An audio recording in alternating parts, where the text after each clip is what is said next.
on such a sunny day, it's right here. I tell you what a beautiful day. I tell you what, every day is a good day when you're in Iowa, number one. Number two, Amen.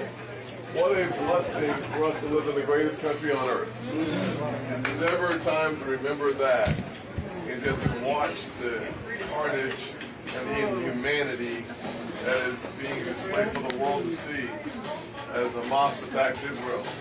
So may the Lord bless Israel indeed. And maybe... There you go. Perfect. Thank you. I was trying to give the sign like... Yeah, absolutely. Well, hopefully y'all are getting some victuals or some food. Good. Well, obviously, I'm looking forward to having a conversation with everybody. I've walked between the tables, but I need to lose a lot of weight to get through these tables here. I'm not on a diet, so I'm not getting through. However, I'm happy to have a conversation about some of the topics that we face as a nation and look forward to doing so. And if we have time at the end, happy to shake as many hands as humanly possible as you all make a little room for me to walk through here. But it's always good to be here. And thank you all for coming out and taking the time. I'll just start by saying that I am blessed to live my mama's American dream. That she worked those 16-hour days as a nurse's aide to put food on the table and to keep the lights on most of the time. And one of the most valuable lessons I received from a really good mother, two very important lessons. Number one, prayer is the key and faith unlocks the door. And number two, if you're able-bodied in America, you work. Yeah. Call that common sense in my household. Number two, she taught me that if you take out a loan, you pay it back. Right. Hallelujah. and of course, I learned this growing up. But number three, you commit a violent crime, you go to jail. And number four, if God made you a man, you play sports. So being raised with some basic common sense and some, I consider, American values really blessed me as a kid who was raised in a single-parent household, lots of poverty, having a mother who understood the importance of discipline and structure. It eliminates chaos and wandering. It's so important.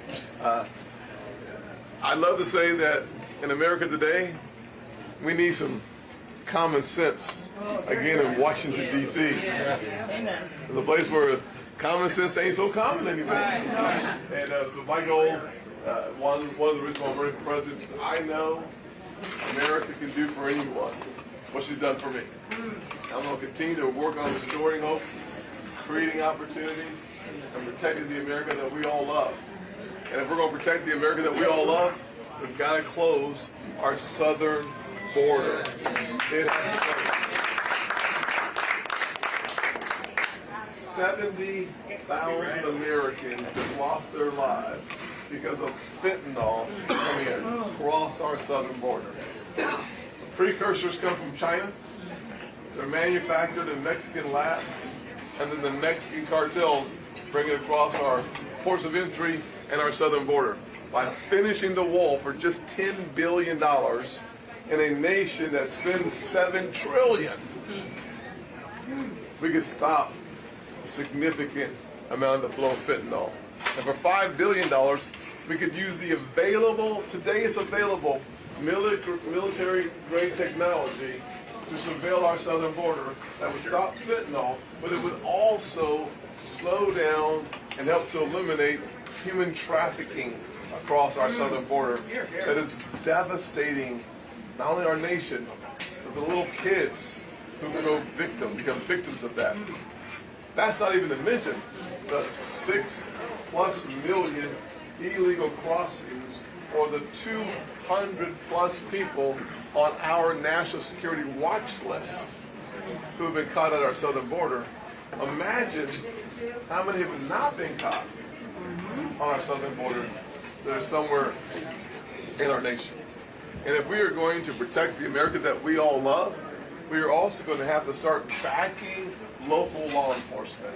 They deserve our support. You see, the radical left They want to defund, demoralize, and disrespect local law enforcement.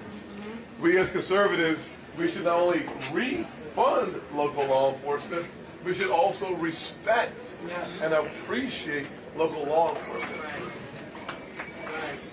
If we have the best training and the best resources, the best will want to wear the badge. And today, throughout our nation, 1 out of every 5 law enforcement positions or so go empty or vacant year in and year out, because the more you demonize, the more you disrespect, the fewer people want to do the job. And you think about the fact that so many of these officers, it's their mission. It's not their job. They do it as a mission. In South Carolina, average starting pay in law enforcement is under $40,000 a year. So you don't go into law enforcement to make a lot of money. You go into law enforcement because you understand in part Romans 13, where it talks about there being an opportunity to be in government as a minister with a sword to actually exact justice for the people that you serve. That's a high calling, and we should respect that high calling. And then finally, I'll be happy to answer some questions. Finally, if we're going to protect America, we have to stand toe to toe with China. Stop them from spying on our kids, buying our farmlands, and stealing our intellectual property just to compete, and they hope to beat us. If we protect our intellectual property, we win, they lose. And we have to make sure that we understand that it is not the strength of President Xi that is the problem. It is the weakness of President Biden that is the problem. We need a president who will go toe to toe with China, and I will be that president. Thank you all for taking the time to be here.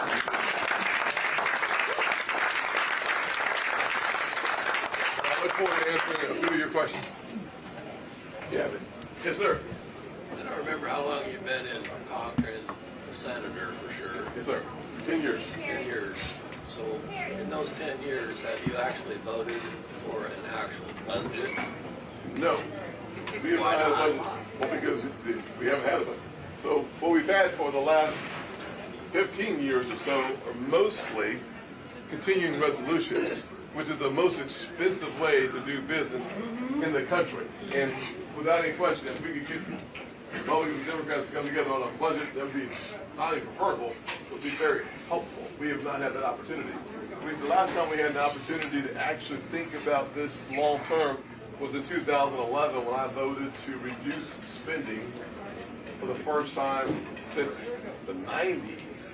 We had a $40 billion cut in actual spending in Washington.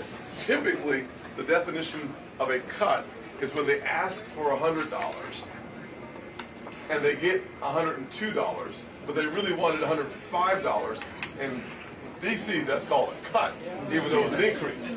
But we actually cut spending by $40 billion because we had the majority and an opportunity to do so. Without that, you won't see a budget coming forward anytime soon.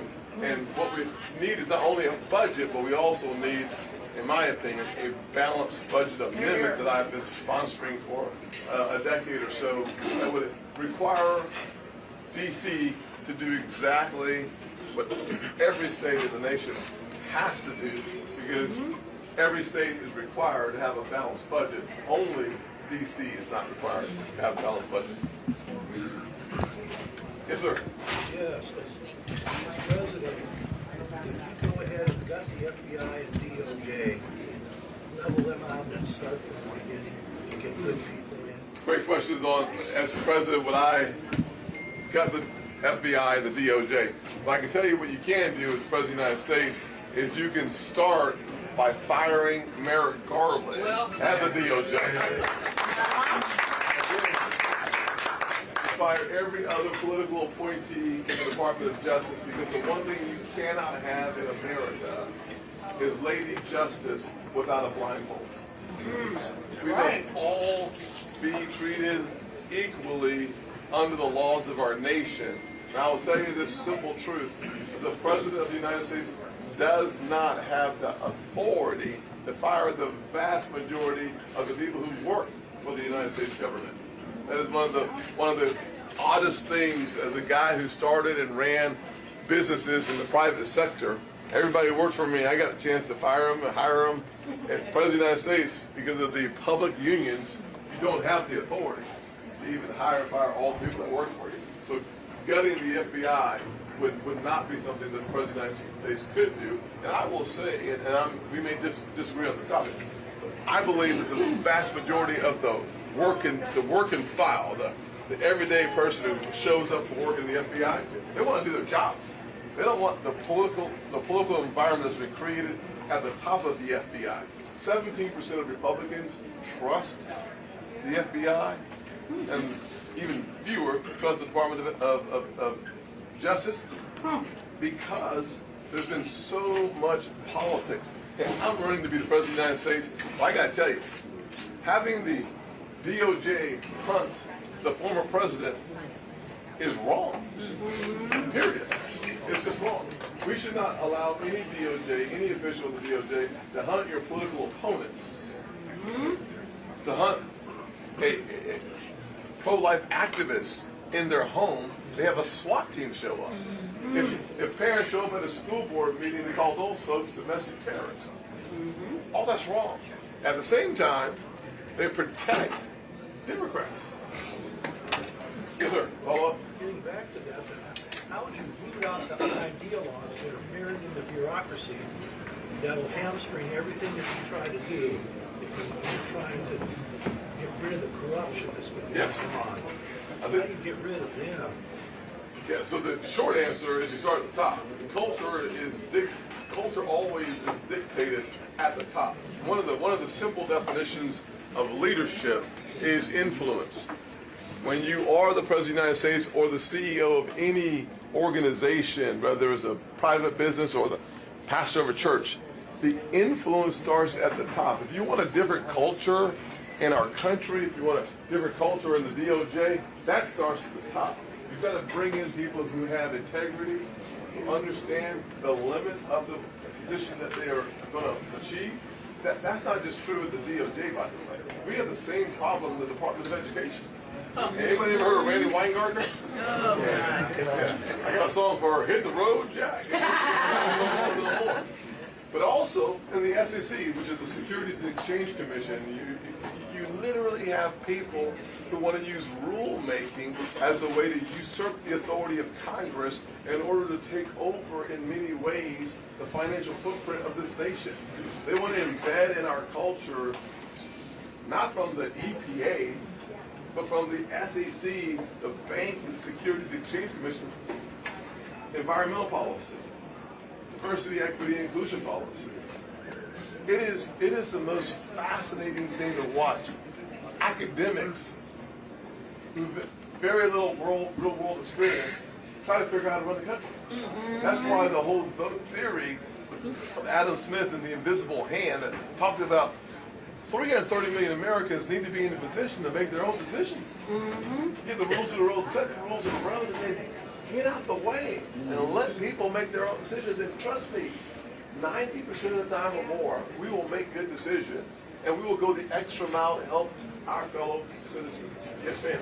Yeah, I have a question. I know there's a representative in the House that's introducing or trying to introduce a bill to block central bank digital currency. Yes. Is there anything going on in the Senate? Is there any way we have, you talk about financial independence and control over is there appetite in the Capitol about blocking the CDs? Yeah, so the digital currency is an issue you hear a lot about. There is a serious concern with some citizens about the elimination of actual cash, dollars. I would say that programmable purpose. Yes, ma'am. There is no movement in the Senate to allow that to become reality.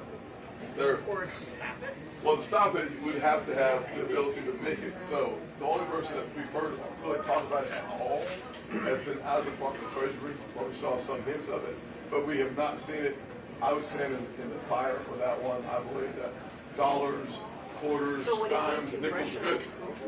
It would take, for us to go from a dollar denomination of currency, physical dollar, to a digital footprint only would require not only congressional approval, but a whole lot of time and energy to get that. It has been raised in almost every town hall that I've done over the last 5 months. So it's a hot topic. A lot of issues around it, a lot of concerns about it, but not any actual activity around it. Yes, sir. As China Take my builds, jacket off here. yeah, Please, kick them in. Yes. Take my shirt off too then? Y'all don't want to see that. I have a t-shirt on. No, yes, sir. as China builds coal plants, you know, once Absolutely. a month, every left and right. Yeah. I mean, we just tore one down here in Iowa, over in Lansing, Iowa. What will you do to ensure not only energy independence but energy dominance? Yeah, so I'm glad you said you must have read some of my speeches already. You took it right out of my mouth. So one of the things I say all the time is we do not want to just be energy independent. We want to be energy dominant. Because if you take the fact that we have coal, gas, and oil, the greatest reserves on the planet. No one has more when you combine those three together. And one of the things that I don't fully appreciate from my friends on the other side is why they don't understand just basic science, right? 14 to 17 days, they say, is what it takes for the wind to travel from China back to America, or to America. In other words, what that suggests is that these major coal-fired plants that were being built one a week, when China's economy was just blazing, that environmental footprint, they were not in the Paris Accord. We literally signed up for something under President Obama that allowed for China to have no start date, and we were going to kill jobs in America. That was going to be bad for the environment, bad for our jobs, bad for our economy, and frankly, bad for the American family. Why in the world would you do that? I would never do that. So the way you get to energy dominance in this nation is, number one, my Made in America plan creates 10 million new jobs, grows our economy around 5%, by looking at creating 3 million jobs in the energy sector. Oil and gas, really, we should have all of our energy assets at work for the American people, reducing the cost of energy. And we should also set the goal, and perhaps not everybody in here will agree with me, but I think we should set the goal of doubling our nuclear footprint from a commercial perspective. In 3 years. It is the most environmentally friendly, most cost-effective. Have you ever heard of something called a submarine, right? We got subs that have nuclear subs, is what they are. And so we know we can do it. So making it into commercial use would be incredibly important for the long-term health and viability of this nation. And frankly, I would also rescind the Inflation Reduction Act. Talk about the use of words in D.C. No wonder they called D.C. Hollywood for ugly people. I don't know why. That's an ugly idea, you know. So truly, self-deprecating humor. But that's just a bad idea. It's an ugly idea that has something called the Inflation Reduction Act that actually increases long term. So if you were to rescind the green tax credits embedded in the IRA, you would go in the right direction. Because why should we force people to make the decision to buy something they don't want, electric vehicles, because of the tax incentives? If you want to buy it, but let's not make it. Let's not give someone making $800,000 a year a $7,500 tax credit to buy a vehicle, and the people who pay for that are people who make $50,000 to $60,000 a year, because their taxes are impacted by providing that tax credit to somebody making $800,000 a year. And why that's common sense in Washington, I have no idea.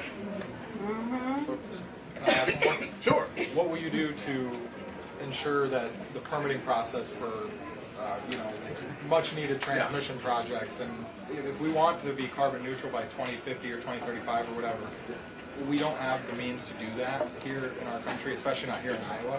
What will you do to ensure that the permitting process is modernized? The simplest approach is certainty and predictability. It's what's necessary in the bureaucracy in order for us to see people use the permits that they already have. We have billions and billions of dollars of essentially permits in their hands where people would go excavate the resources. But without certainty and predictability, as a former business owner, the one thing I can tell you is you don't start off if the environment that you're in is volatile. You hold your cash and you make decisions later. And that's what's happened under this administration, is people literally decided to say, you know what, I can't trust the government, I can't compete against the government, therefore I'll wait until there's more stability in order for them to do so. That would help us get that down very quickly. And the other thing that you bring up, which is a really good point, is that many of the solutions that we're looking for to the challenges that we have from an environmental standpoint have yet to be created. We as a nation, one of the things that makes us the most remarkable nation, the theory of American exceptionalism, it's not our money. It's our imagination. The more we unleash our imagination, if you think about China stealing our intellectual property, you just call that imagination in our mental capacity. The more intellectually curious we are, the more we find solutions to today's problems, and frankly, solutions for tomorrow's problems today. That's what we need if we're going to be the leading nation for the next century. And I want to unleash that kind of imagination upon the American people and the world by unleashing, with certainty and predictability, our economy, our job creators, and then create a tax code that incentivizes the kind of job creation here in America that we're seeing across the water. We can bring those, we've lost 100,000 factories in the last 25 years. We can use innovation and the work ethic of the American people to bring some of those jobs back. Yes? Yeah, I was thinking about the people coming across the border. If you take the 50 states, that's 160,000 for every state. But the thing that gets me most of all, we're allowing them to come across the border, and people coming here legally spend 6 to 7 years trying to get into this country. Yes. And I'm just against the open border. As am I. Put it in, it's about 3.8 million folks living in Iowa. Close to 2 Iowans coming across illegally. And that was before the elimination of Title 42. Elimination of Title 42, which is a health emergency, we could see over the next 2 years a 50% increase. One of the reasons why we had the worst month perhaps on record in August or in September was because of the challenges that we see of illegal crossings. And so, as President of the United States, I do a couple things. One, I obviously close the southern border by building a wall, use the technology, which would be helpful, but also the Remain in Mexico policy, and reinstating a Title 42 for the fentanyl-related health emergency, and then change our asylum policy.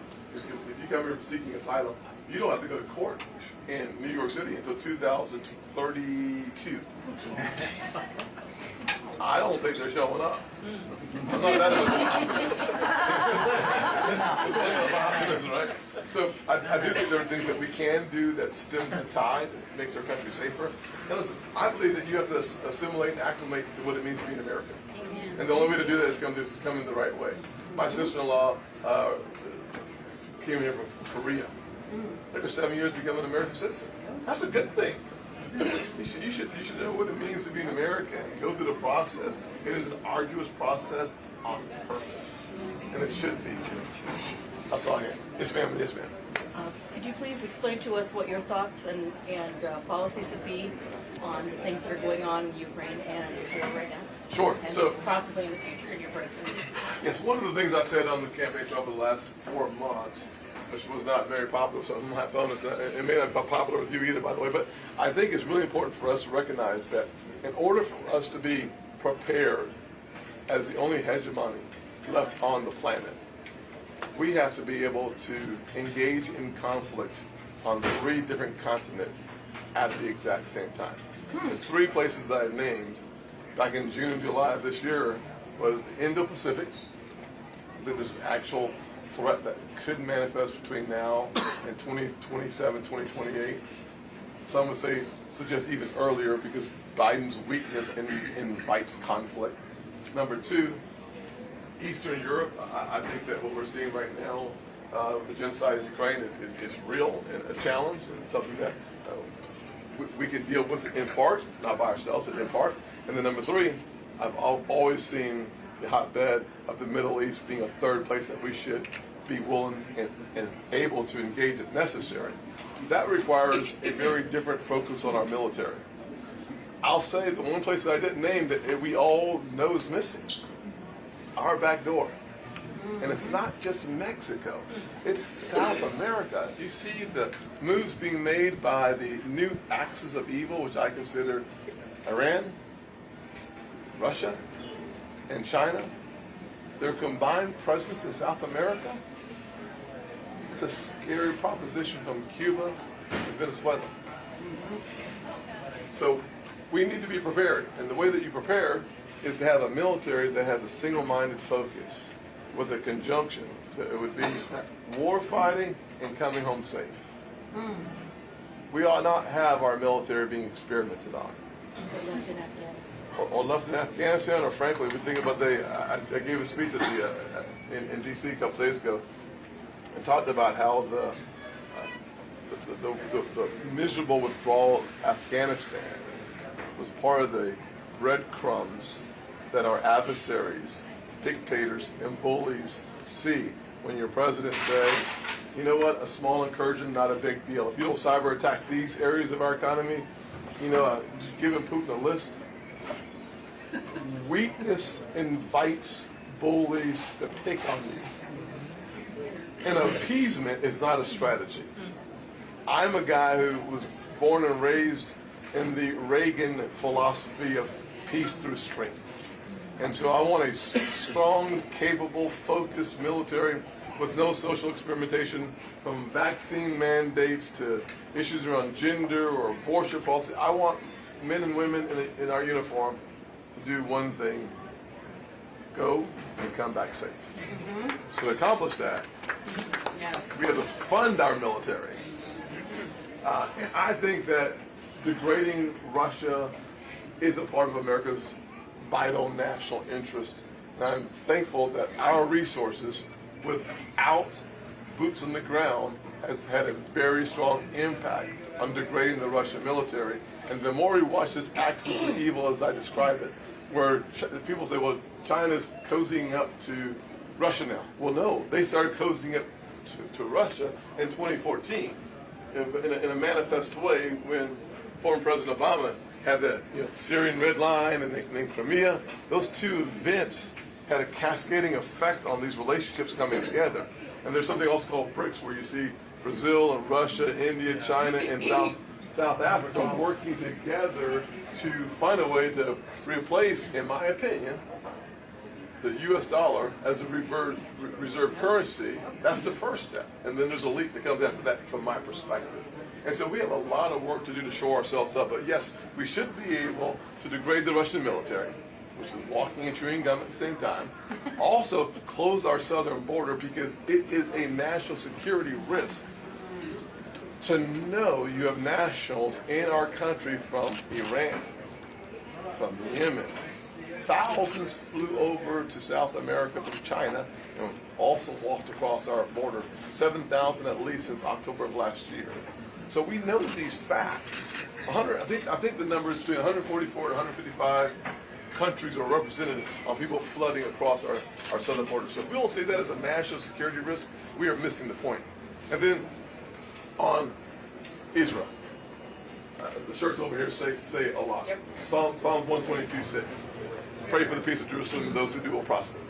One of the things that we can celebrate on Israel is that for the last 10 plus years, bless you, man, twice. I got one more left. I only got one more left. For the last 10 years or so, we've provided Israel with more than $35 billion of assistance. We have a great relationship with their military. I've been there 4 times. And I will tell you that their philosophy of never again is stamped on the hearts, the souls, and in the minds of our Jewish brethren. The one thing I can tell you is that they have the firepower and the manpower to wipe Hamas off the face of the earth. And I hope they do. I hope they do. The wrath of God, let them feel it.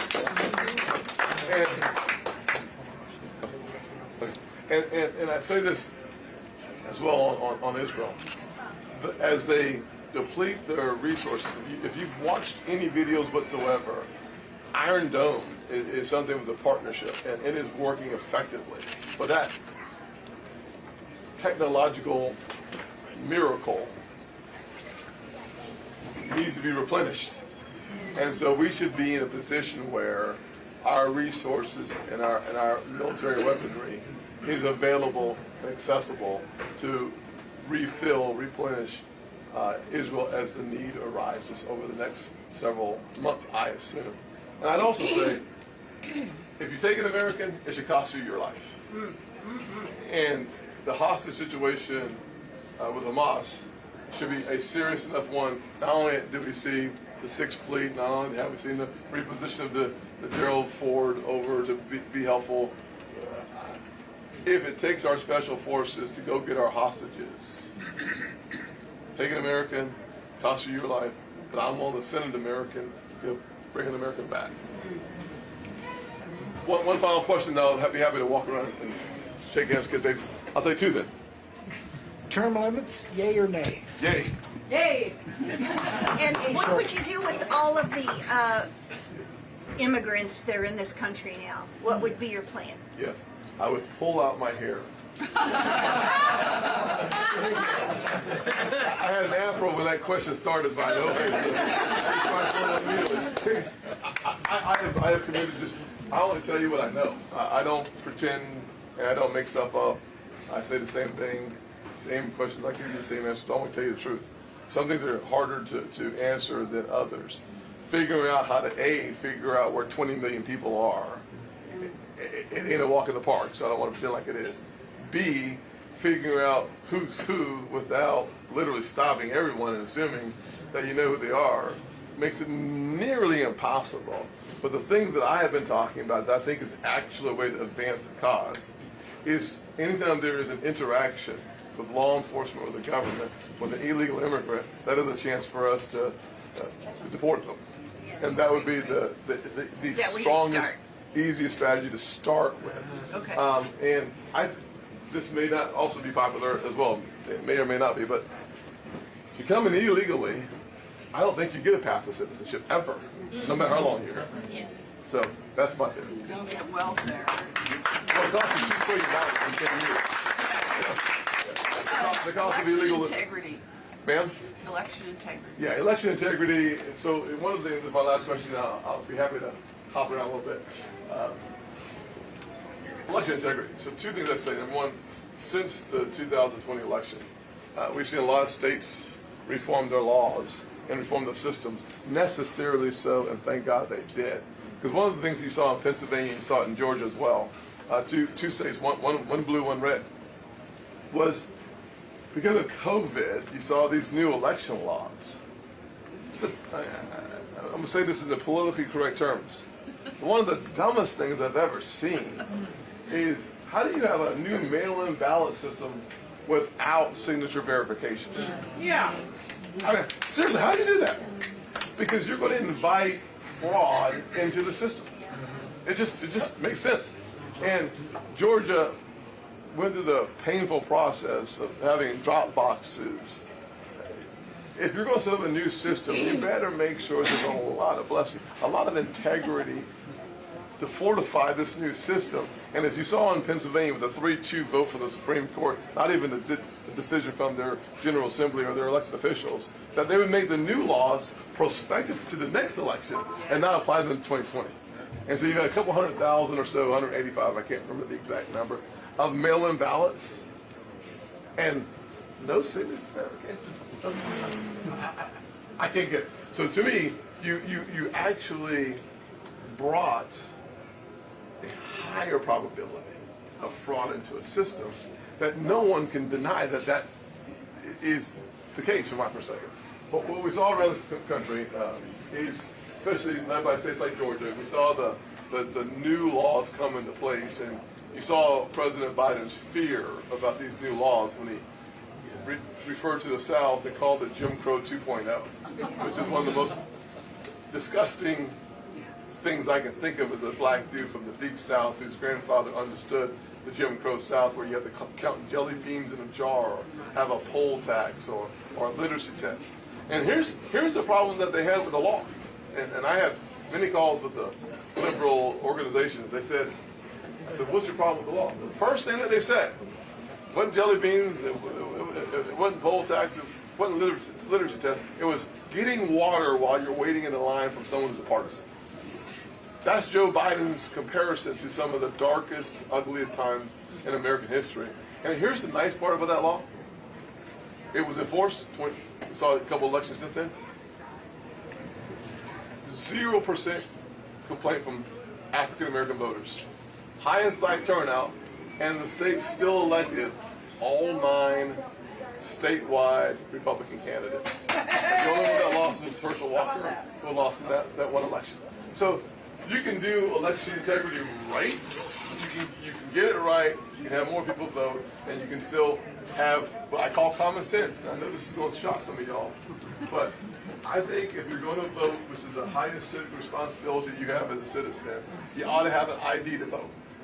I know it's shocking. Shocking for those conservatives, because you can't get on a plane without one, and you can't even go to y'all have Piggly Wigglies here. Grocery stores in the South. I know you didn't have any here. We know what. You can't go to the come and go and write a check, right? You gotta have an ID. Voter ID should. Voting laws are not federal; they're local, but they should be universally accepted as common sense. That when you vote, show me your ID. Thank you all so much for being here. Thank you.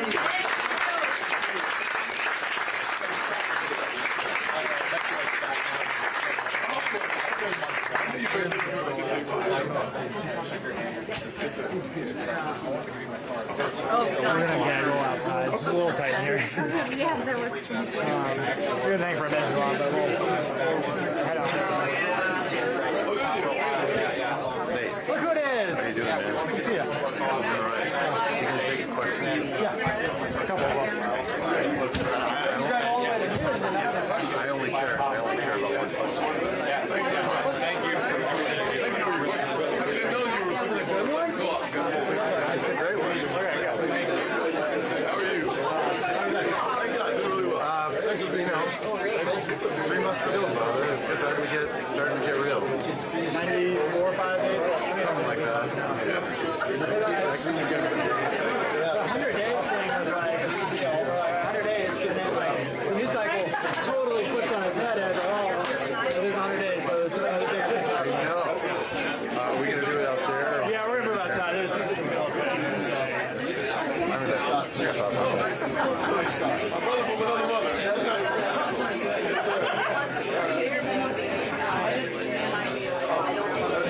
This for now. I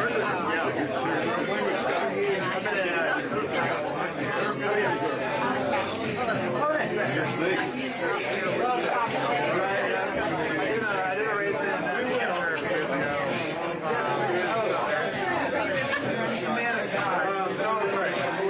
I do run too, but race give it so yeah, I have also done a race in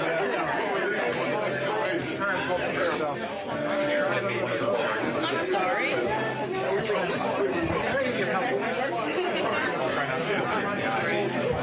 Thank you. You're pretty much blocking the door now. Hi, I'm in February. I knew your face. I couldn't tell you from where. Oh, yes. Thank you for being here. Okay, all right. And I also want to ask you, what is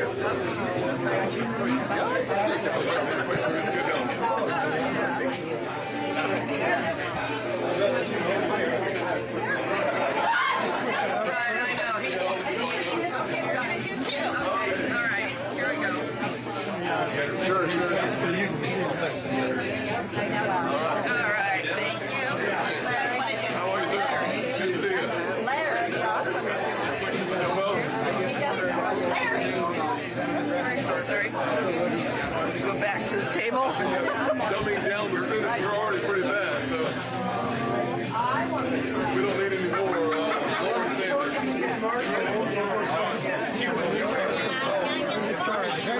Ready? All right. Here's the camera. Oh, okay.